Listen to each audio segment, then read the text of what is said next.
In Star Wars Battlefront 2, they add new things to each of the vehicles they bring back from the previous game, like missiles, boosting, and they nerf some others. So today guys, let's find out if the vehicles in Battlefront 2 are as good as they were in the first game, or if they've improved. We're going to be ranking all of them from worst to best. The worst vehicle in Battlefront 2 would have to be the Halfire Droid. I don't know how they made this thing worse from the first game, but somehow they did. The rockets seem to be even less accurate than before, and maybe they have a lock on, but I just could not get it to work. And the new machine gun is pathetic. It does hardly any damage and has like no reach. You can't hit an elephant with this thing. It's just awful. Next would be the AAC1 Speeder Tank, the Rebel Tank in other words. This thing looks like it would be really good, but man, it is awful. Now tell me, do you think that the driver gets to use those rockets that you have attached to it? No. You get two god-awful blasters that do hardly any damage and have like no range or splash damage. The passenger uses the missiles in the back, and they're similar to the Halfire Droids. They just do not work very well. This thing's garbage. Oh my beautiful Spat, what have they done to you? The Spat in this game is awful. Although it is probably faster than it was in Battlefront 1, it just sucks, man. The guns are pathetic, and you know what? Saying they are shit is a compliment. That's just how bad this thing is. With the new infantry in this game, it just feels like you're more likely to get shot out of it, and less likely you're going to be getting command posts quickly.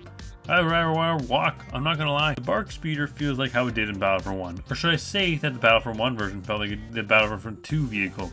The gun still sucks. It is fast and fun for running over droids, but that's pretty much all it's really good at. Feels less likely that you'll be killed on it in comparison to the Spat because it is pretty friggin' fast even without the boost.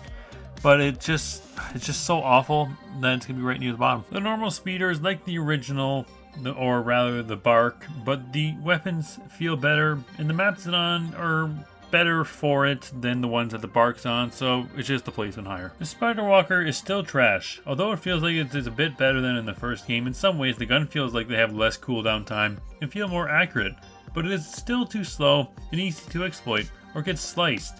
Plus, the weak point for the assault class is too easy to find on it, a fine vehicle at best. The AT-RT is the first vehicle that feels like it is somewhat effective, with the weapons not being too bad and the grenade launcher being actually pretty good. Although it has one major issue, and that being it is too easy to get shot out of and vice versa. If it wasn't for that, it would be much higher up. The Snow Speeder is better, thanks to the additional yellow shots that deal more damage, but other than that, it is the same as it was in the first game. It has a hard time shooting normal troops, and it's only good for taking down walkers. And it's a little bit better taking down AT-STs, because again, the stronger shots that you do with shooting the left trigger are pretty good.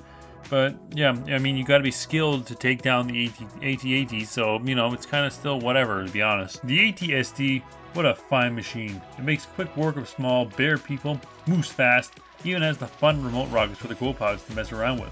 A very strong vehicle, although it has a low health pool, and on Endor, dies a lot because of rockets, logs, and modest missiles coming at you basically 24/7.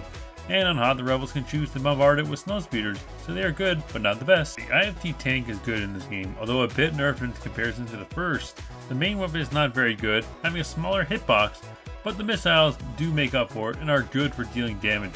And having unlimited ammo on everything is just awesome.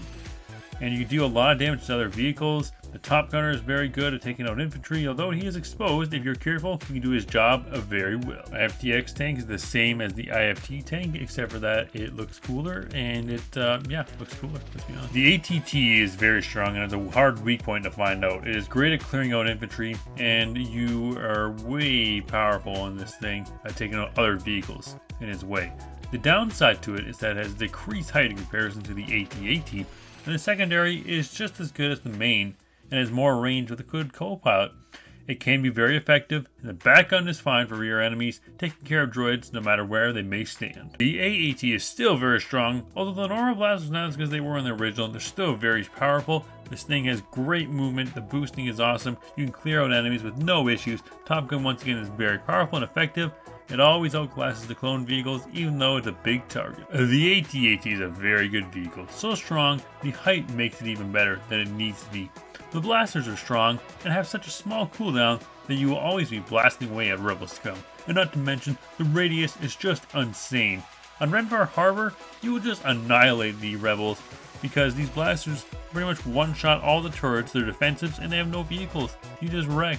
The only real weakness is that it is on Hoth, being the snow speeders. Now this is going to be controversial, I know it, but the armor tank droid is the best vehicle in Battlefront 2. It is fast, the weapons are strong, with little cooldown, they can get behind the enemy lines with ease, take down regular infantry like butter, it just looks cool. What else can you ask for? Well guys, that's the list there. You let me know what you think of it down in the comments below. If you agree with it or if you don't agree with it, which vehicle you think is the best in the game and why I'm wrong that the armor tank is the best. And if you think that you're wrong, just saying. Anyways guys, you let me know in the comments below what you think is the best, which one you think is the worst. If you disagree with my list, let me know.